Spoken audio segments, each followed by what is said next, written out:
Mes chers Catalans et Madrilèns, les amis, j'espère que vous allez bien. On se retrouve aujourd'hui pour le débrief de ce match du Barça face à la Real Sociedad. Un match assez compliqué, surtout la première mi-temps. On va pas se mentir que là, la première mi-temps du Barça, je pense que c'est l'une des pires premières mi-temps du Barça que j'ai vu ces dernières années. C'était trop compliqué, surtout offensivement. Et plus le match avançait, plus tu sentais que Xavi n'avait pas de solution. Voilà, il commençait à faire les mêmes erreurs qu'il fait habituellement. Déjà, il a fait le même changement qui n'a pas marché face au Real Madrid. Aujourd'hui, il l'a refait encore une fois.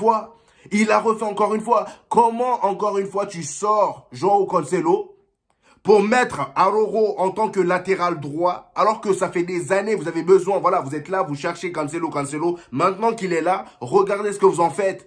Comment tu peux sortir Cancelo pour mettre Araujo en tant que latéral droit? C'est pas possible.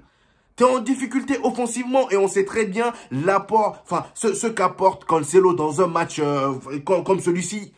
Cancelo, c'est quelqu'un de technique. Malgré qu'il soit latéral, il est technique. On le connaît pour ça. Mais je pense que ce côté technique-là est trop monté dans la tête de Xavi. Voilà, il commence à le faire jouer ailier alors que le mec, il est venu en tant que latéral. T'as déjà des ailiers de métier. Hein? T'as Lamine Yamal, t'as Ferran Torres. Tu laisses tous ces gens-là pour mettre Cancelo en tant qu'ailier. Au bout d'un moment, ça marche pas tout le temps. Ça marche pas tout le temps. Enfin, certes, face au Real Madrid, ça a un peu marché. Ça a très bien marché même. Mais tu peux pas continuer comme ça. Surtout dans ce genre de match où tu es en difficulté offensivement. Là, c'était la Real Sociedad. Eux, cette saison, ils ont très faim. Ils ont très faim. On va parler d'ailleurs de Kubo qui fait franchement Kubo. On va parler de lui. On va pas tout mélanger. Terminons d'abord avec ce match de Xavi. Franchement, les gars, je pense que depuis 2010, au Barça, il n'y a pas eu pire entraîneur que Xavi. Je sais pas si je dis n'importe quoi, mais je pense qu'il n'y a pas eu pire entraîneur que Xavi. Le mec, heureusement qu'il a remporté au moins une Liga avec ce Barça, voilà. Je vais pas dire que c'est par coup de chance. Ils ont quand même, voilà, il y a eu plein de matchs clean sheet de Ter Stegen. Franchement, ils étaient incroyables, surtout défensivement. Mais les gars, faut vraiment être franc avec soi-même. Là, Xavi, il fait trop de mauvais choix. Il fait trop de mauvais choix. Déjà, la composition de départ. Comment tu fais un 3-4-3? J'ai comme l'impression que le milieu, son noyau du milieu là, les Gavi, les trucs là, il veut pas bouger. Il veut bouger aucun joueur. Donc ça fait que quitte à mettre Cancelo ailier, il préfère. Vous voyez ce que je veux dire? C'est compliqué. Et en plus de ça, aujourd'hui, j'ai envie de dire, encore une fois, Fermín López a été titulaire. Depuis que Fermín López a intégré cette équipe, je ne sais pas si vous vous rendez compte, mais on voit de moins en moins Lamine Yamal. Je sais que Lamine Yamal, c'est pas quelqu'un qui claque beaucoup. On a besoin qu'il soit un peu plus, voilà, décisif devant les buts. Mais Lamine Yamal, c'est pas quelqu'un qui claque beaucoup. Mais malgré ça, il avait un gros apport offensif. Donc là, il est devenu un remplaçant. Voilà, remplaçant de luxe. Mais franchement, c'est compliqué. C'était compliqué. Voilà.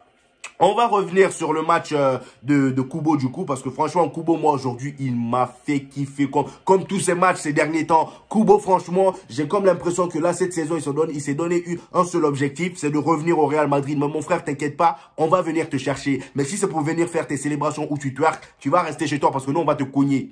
On va te cogner. Tu peux pas venir twerker comme ça chez nous. Voilà. Au Bernabéu, on a besoin de ce genre de joueurs, les gars. Vous imaginez Kubo sur le côté droit du Real Madrid? Déjà, le mec, façon dont il met de la drill à tout le monde en ce moment. Regardez comment il a transformé Gavi en serpillère aujourd'hui. Hein, sur le côté, il reçoit la balle, Gavi veut tacler, il prend la balle d'une vitesse, les gars. Franchement, Kubo aujourd'hui, il a encore une fois été incroyable. De toute façon, je sais pas ce que les Japonais, là, ils ont cette saison, mais ils ont envie d'en découdre. Que ce soit Son, tous les autres Japonais, je connais pas tous leurs noms, mais en tout cas, Kubo, il me fait plaisir. Aujourd'hui, je pense qu'il a même failli marquer. Voilà, il a failli marquer. Mais franchement, Kubo, j'espère que le Real Madrid garde un œil sur lui et que la saison prochaine, il sera vraiment là chez nous. Parce que le gars là, je veux pas le rater. Et d'ailleurs, pour tous les Barcelonais, j'ai une nouvelle pour vous. Apparemment, Gérone a envie de récupérer Oriol Romeu. Ils ont envie de récupérer Oriol Romeu parce que voilà, il vient de là-bas. Ils ont envie de le récupérer. Je sais pas comment vous allez faire, mais en tout cas, moi, je trouvais qu'Oriol Romeu s'intégrait bien dans cette équipe. Moi, j'aimais bien Oriol Romeu. Enfin, je l'aime bien. J'aime bien comment il joue, malgré que je sois madrilène, mais j'aime bien sa tranquillité, la façon dont il est posé dans le match. Voilà, il a aucune pression, mais je vois que Xavi compte pas trop sur lui. En plus, ces derniers temps, on le voit de moins en moins. Franchement, mais là, Gérone veut le récupérer parce que Gérone, en plus de ça, là, ils ont envie de, voilà. Cette saison, Gérone aussi, ils ont envie d'en découdre. Hein. Ils sont très bien classés dans le championnat. Je sais même pas s'ils sont 3e ou 4e, je sais même plus. Mais en tout cas, ils sont très bien classés dans le championnat. Là, ils ont envie de récupérer Oriol Romeu. Et je voulais aussi vous informer, surtout pour les Madrilènes, que là, après ce match, le Real Madrid est désormais, on va dire, le club qui a encaissé le moins de buts. On dirait pas, hein. Parce que le Real Madrid, on est tout le temps en galère ces derniers temps. Mais voilà, malgré ça, on gagne quand même. Le Real Madrid est le club qui a encaissé le moins de buts cette saison depuis le début de la saison. Tout ça grâce à qui? Monsieur Rudiger, malgré que parfois, il nous énerve. Mais franchement, félicitations à la défense du Barça. Et pour terminer, les amis, je vais revenir sur ce match du Barça. Ça a été compliqué, certes, mais je pense que voilà, l'important, c'est la victoire. Hein. Vous avez réussi à gagner ce match grâce à un très bon Araujo à la fin. Voilà, malgré que on a critiqué Xavi par rapport au fait qu'il a joué latéral, il a terminé par marquer. C'est très bien, la victoire, c'est ce qui compte, les 3 points sont là. Mais j'espère qu'au moins, dans le prochain match, Xavi évitera ce genre d'erreur. Parce que ça va le pousser voilà, ça va pousser les Barcelonais à le mettre vers la porte. Je pense que depuis des années maintenant, il y a plusieurs personnes qui demandent à ce que Xavi quitte le Barça. Franchement, malgré le trophée qu'il a remporté.